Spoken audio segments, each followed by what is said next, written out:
Shalom, shalom, Chavrim. I'm Steve Ben-Nun. You're watching Israeli News Live. And, friends, we've really been in deep study here preparing for this coming Saturday, Yom Shabbat. There to be having the conference there in Pennsylvania there.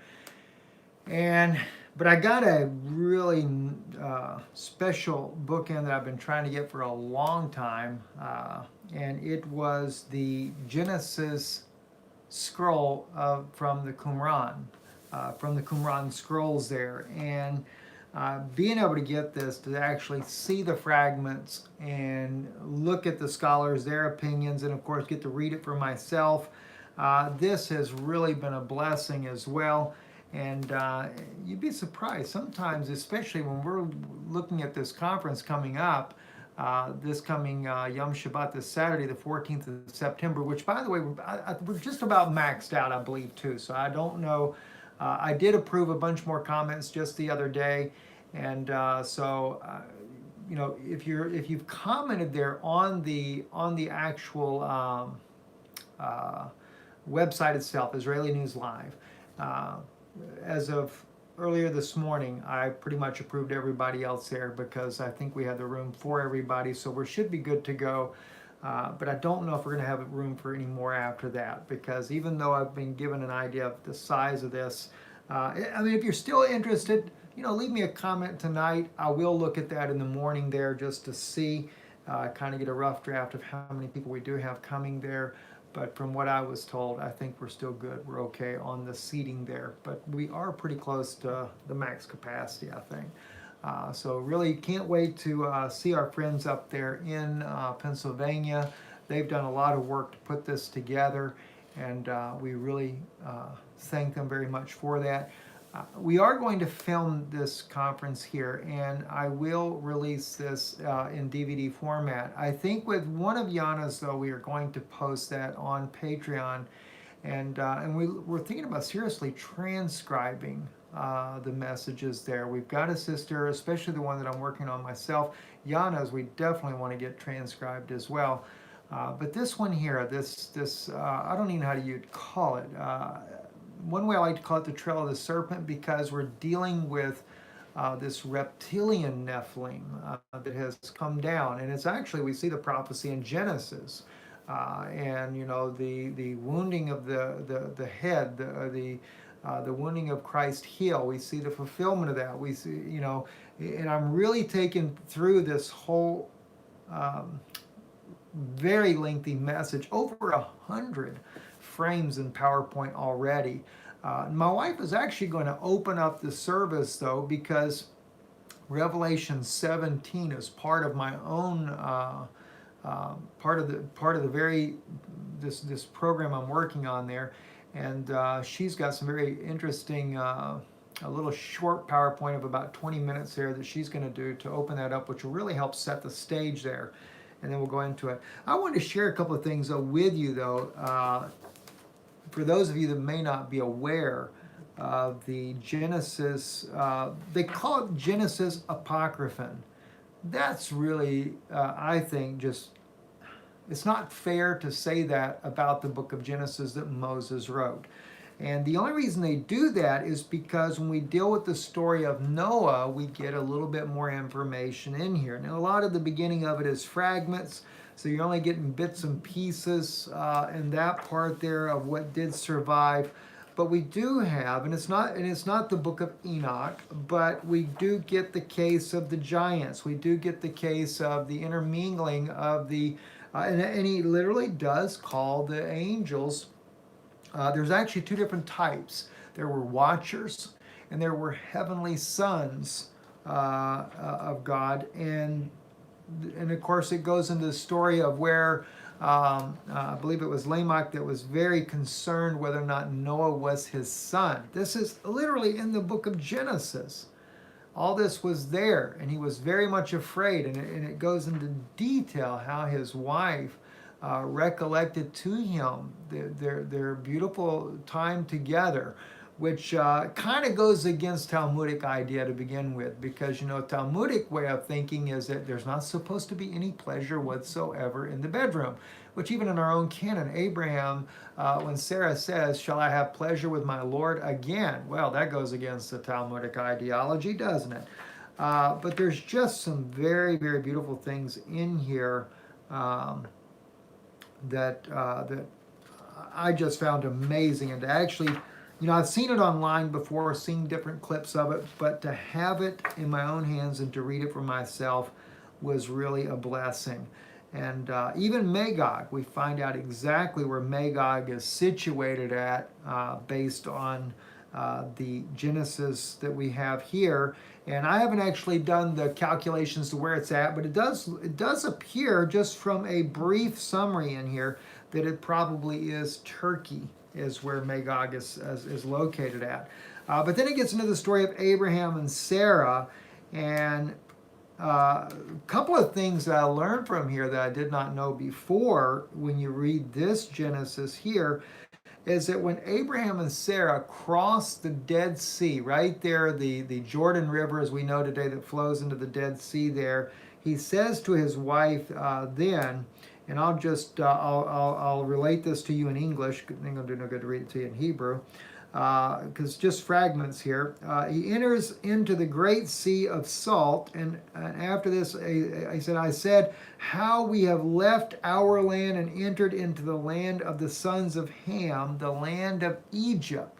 And it doesn't call Egypt like we have Mitzrayim in Hebrew, it's Mitzrayim with a nun sofit at the end. So that was another little, there's a lot of things in here that are just fascinating. But then he had another thing that was interesting too. You remember how we read the story in our Genesis where he says to Sarah, he said, of course she's called Sarai at that time, and it's the same here, she's called Sarai, and he's called Abram, not Abraham as of yet.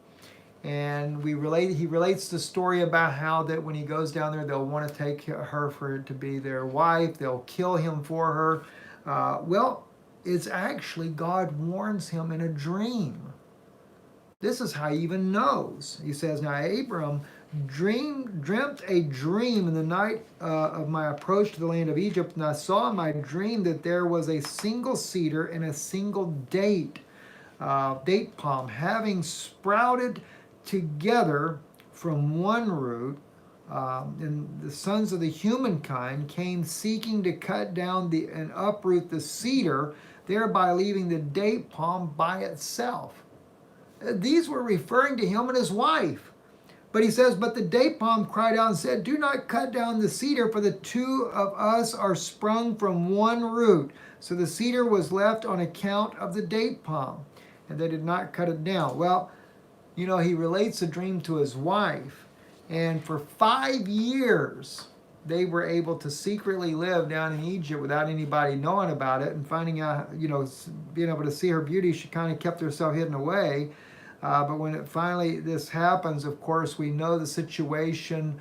She's discovered. She ends up being with that king for 2 years, but from the moment that king of Egypt gets her, and he's actually called the Pharaoh of Zoan, he is plagued with a plague and is never able to touch Abram's wife. And but one thing that was really beautiful, this is something that Abram says. He said, you must do this for me. In the city that we are enter, say of me, he is my brother, and I will live under your protection, and my life will be spared because of you. I mean, what a beautiful thing for a man to say about his wife. Under your protection, and my life will be spared because of you. I just thought this was so beautiful. And then when they describe Sarah in here, there's enough of the fragments in describing her. It is remarkable how Sarah is described. I mean, the woman is such a beautiful woman, and in such vivid detail of her beauty. It's just beyond anything you could ever imagine. But as he goes on, one thing too that really struck my attention, but then it made more sense, because I remembered how even in the book of Enoch they described the way Noah looked when he was born. And this is something that I know that would probably, because I know there's been a lot of this thoughts out there, and I've got some precious friends, black brothers and sisters, that believe, and I've seen some of the arguments they use based on the scripture that all the Israelites were black people. And some of those is you have to understand Hebrew. Like in the case of Jeremiah, it's a word that is used there that's talking about where he puts ashes upon his head, and he looks that way because he is mourning and he's pouring the ashes on his head. It has nothing to do with the color of his skin. Not to say that I don't, I believe that most of the people there have the olive complexion to begin with, but Sarah did not, and that's something that really caught my attention. And I'm trying to find, I know I had it in here somewhere there. Here we go. Let me back up just a little bit. And because that blew me away. But, oh, here it is right here. Okay, he says right here, he says, Lahako levaha. Okay, and he says how beautiful her all white, and he literally uses the word in Hebrew, da'aya, which is her complexion. Literally, the word levan is what we say in modern Hebrew, levan, but he feminizes it because of being to her, levanaha, was her white complexion. And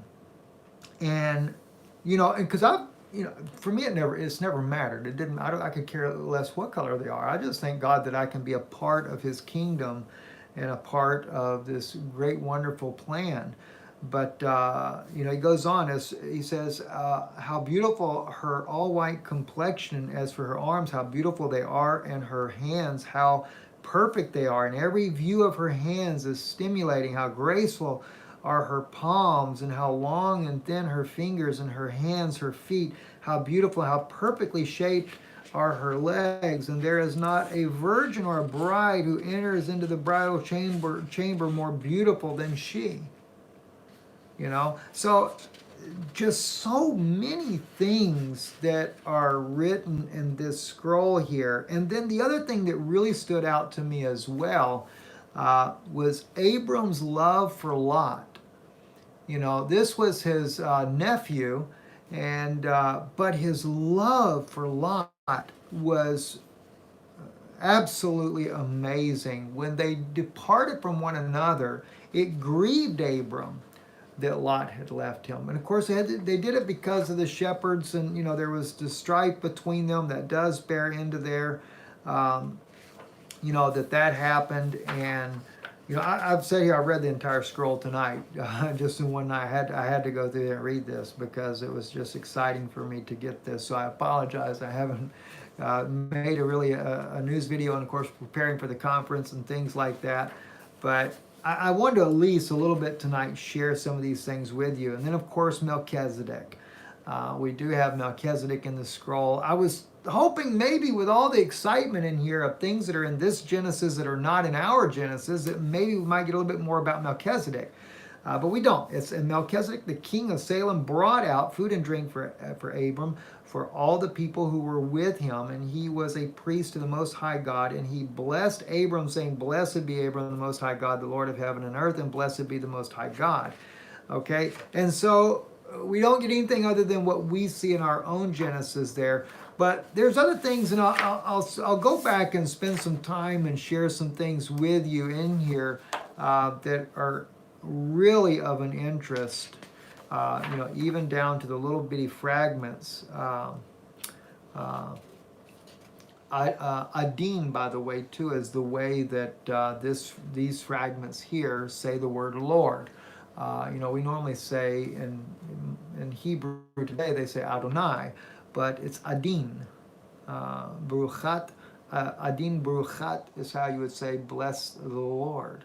And that's consistent throughout the fragments there, that it's Adin and not Adonai. So that was something new too I'd not seen before. But anyway, some of these things I've been able to see just from researching online, but I'm always looking to get a hold of the books that have the Qumran fragments where I can really examine these for myself. And preferably in modern print, because unfortunately when you're trying to read like the Isaiah scroll they have online, it is very difficult unless you get a good clear image to read it. You know, it doesn't look much different than our printed form today, but it's still, sometimes it can be hard to read some of those, some of that on there. Anyway, I don't want to hold you guys anymore.